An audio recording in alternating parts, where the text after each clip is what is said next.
और वीरबाला कालीबाई क्लासुआ को भी नमन करती हूँ और हमारे जो भारत का महान संविधान लिखने वाले बाबा साहब अम्बेडकर को भी नमन करती हूँ। विशेष रूप से हमारे जो भाई अशोक ने बताया, तो मैं इन्हीं के बात को आगे बढ़ाते हुए आपसे कहना चाहूंगी कि हम लोग आज जो यहाँ पर जो मानव मात्र पे जो भी विश्वास रखते हैं, वैसे लोग चाहे एसटी हो, एससी हो, ओबीसी हो, माइनॉरिटी हो, सब लोग आइए हमारी विचारधारा से जुड़िए। आज हमारी विचारधारा जो है, इस विचारधारा हमारे लोग, हमारे आदिवासी समाज के साथ कैसा काम कर रही है।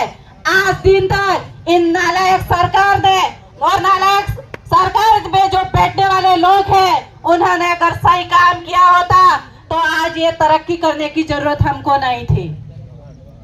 इसलिए आप लोग इन पुरखों से प्रण लीजिए और मेरी बहनों से कहना चाहूंगी और बेटियों से कहना चाहूंगी कि हमारी जो वीरबाला कालीबाई क्लासुआ थी, उसने शिक्षा के लिए क्या किया था वो समझना होगा। बहनों, घर में हमारी वीरबाला कालीबाई क्लासुआ की तस्वीर रखिए, उसकी जीवनियां हमारी बेटियां पढ़ेगी और हमारी बाबा साहब के द्वारा लिखी हुई जो किताब है उसको घर में रखिए, ताकि हमारे बेटे एवं बेटियां पढ़ेगी, ताकि उनको समझ आएगी कि हमारे संविधान में लिखे हुए हमारे आदिवासियों के हक एवं अधिकार क्या है वो जानेंगे। हमारी इस संविधान में 5वीं अनुसूची है। अगर उन नालायकों ने अगर इस अनुसूची को लागू किया होता तो हमको दर ठोकरे खाने की नौबत नहीं आती। इसलिए अब अपन सबक को कमर कसनी पड़ेगी। अधिकारियों को मौत के घाट उतारने का काम अपन को करना पड़ेगा, वो मैं आपसे कहना चाहती हूँ। क्योंकि आज दिन तक अपन नहीं बोले हैं, हम डर के मारे इधर इधर चुपते रहेंगे, वो लोग अपन को डराते रहेंगे। तो बहनों, डरना नहीं है, अपने सामने आए तो उसको तो काट दीजिए, वो मैं कहना चाहती हूँ आपसे। क्योंकि वह गलत तरीका अपने सामने अपनाता है। तो मैं ऐसे दरिंदों को कहना चाहती हूँ कि जिस माँ के पेट की कोख में तू पला है और पाल के बाहर आके तू बड़ा हुआ है, ऐसी बहन बेटियों के साथ में अगर गलत करता है तो तुझे इस धरती पे जीने का कोई अधिकार नहीं है। क्योंकि हमारे पुरखों ने जो जान गंवाई थी, हमारे पुरखों ने जो आत्मसमर्पण किया था, तो वह अपने लिए किया था। तो हमारी विशेष लड़ाई किसी जाति धर्म से नहीं है। हमारी लड़ाई हमारे हक अधिकार एवं जल जंगल जमीन बचाने की लड़ाई हम लड़ रहे हैं। तो ऐसे में यहाँ से जो हम प्रशासन को भी धन्यवाद देना चाहूंगी कि आप भी हमारा आदिवासी परिवार इतने अच्छे तरीके से काम कर रहा है, हमारे हक एवं अधिकार की लड़ाई लड़ रहा है, उसमें आप भी साथ दीजिए भाइयों एवं बहनों। क्योंकि आने वाले समय में हम हमारी हक की लड़ाई लड़के हमारा हक है वो लेके रहेंगे, वो कहना चाहूंगी।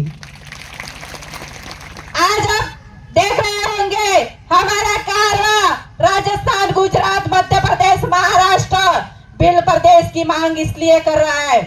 अगर हमारे जो हक अधिकार है वो हमें मिल गए होते तो यह नौबत नहीं आएगी। अगर आज भी नहीं जागे और हम हमारा कारवां जो है, जब तक हम हमारा बिल प्रदेश नहीं बनाएंगे तब तक यह कारवां हमारा जलवा चलता रहेगा, वो मैं कहना चाहूंगी। अगर बिल प्रदेश बनता है तो मैं यहाँ पर तमाम जो भाई बहन और मेरा संदेश जहाँ तक जाए उनसे मैं कहना चाहूंगी कि इस धरती का असली मूल मालिक, असली बीज आदिवासी है। वह चाहे एसटी हो, ओबीसी हो, माइनॉरिटी हो, कोई भी समाज का कोई भी लोग हो, उसको मानवता मात्र और विचारधारा से जुड़ेगा, उसको हमेशा के लिए अपने साथ में लेके चलेगा और उसकी कैसी भी समस्या हो तो उसका समाधान करेगा, वो कहना चाहूंगी। तो आप लोग आज यहाँ से इन पुरखों से और मेरे भाई जगदीश भंडारे को मैं बार बार कहना चाहूंगी, क्योंकि वह जो बंदा था अपने समाज के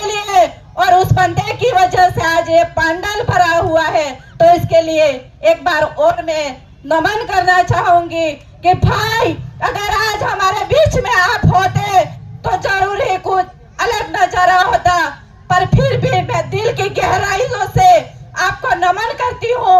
और आप लोग यहाँ जो बैठे हैं, अपने जो हक अधिकार जब तक नहीं मिलेंगे, हमारी संस्कृति, हमारी पहचान, अगर हम हमारी संस्कृति को बचाए रखेंगे तो अपनी असली पहचान उसी से अपनी होगी।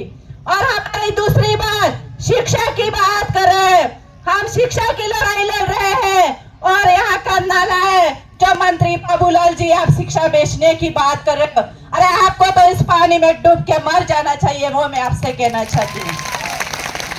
आज यहाँ पर कार्यक्रम हो रहा है, असली बीज यहाँ पर बैठे हैं, और वो तो कौन से खेत की मूली है क्या पता कहाँ जाके छुपे हुए अभी तक पता नहीं।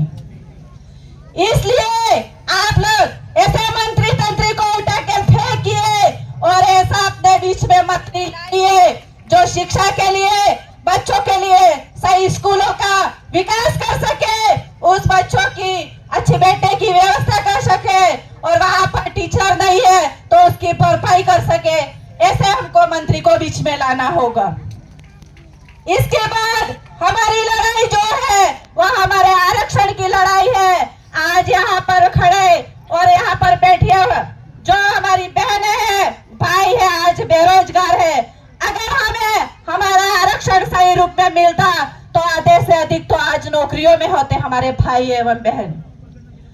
तीसरी लड़ाई हमारी है जो इस धरती के मूल मालिक होते हुए हमारा जल जंगल जमीन हमारा है, पूरा मालिकाना हक हमारा है, फिर भी क्या पता ये सरकार कैसे निर्णय लेती है और हमारे जो यहाँ के जो लोग हैं उनको बस्तियों को बुस्तियों उजाड़ दिया जाता है। तो मैं सरकार से भी आह्वान करना चाहूंगी, यहाँ पर एक भी इंच जमीन आपकी नहीं है, यहाँ पर पलने वाले तमाम यहाँ के असली मूल बीज यहाँ का आदिवासी है, उसकी जमीन है। अगर आपने छेड़ने की कोशिश की तो पूरे का पूरा बिल प्रदेश यहाँ के तमाम हंगामा करेगा, उसकी जिम्मेदारी आपकी रहेगी, वो मैं कहना चाहती हूँ। आपको डरना नहीं है, घर बार छोड़ना पड़ेगा और इस जमीन के लिए आपको आना पड़ेगा, क्योंकि यहाँ की जमीन सबसे ज्यादा यहाँ का इधर ही का आदिवासी को परेशान किया जाता है। तो ऐसे में आप लोग अब ठान लीजिए, पास में आपको कोई डराने की कोशिश करता है तो आप पूरे के पूरे जुड़ जाइए और अपने हक की लड़ाई में अगर कोई सामने आता है तो उसका सामना करना सीखिए। वही मैं कह के मेरे शब्द को यही विराम दूंगी। और इसके बाद भी अगर कोई भी आपत्ति इधर आती है, मेरी महान बहन बेटियां उनके साथ अगर कोई दरिंदा ऐसा करता है, एक आवाज करिए डूंगरपुर से आपके बीच में आके खड़ी होंगी और आपकी सुरक्षा के लिए आऊंगी, वो कह के जाना चाहती हूँ। आप सब यहाँ पे आए उसके लिए आप सबकी जय जय जोहार, जय आदिवासी, जय बिल प्रदेश। बहुत ही शानदार।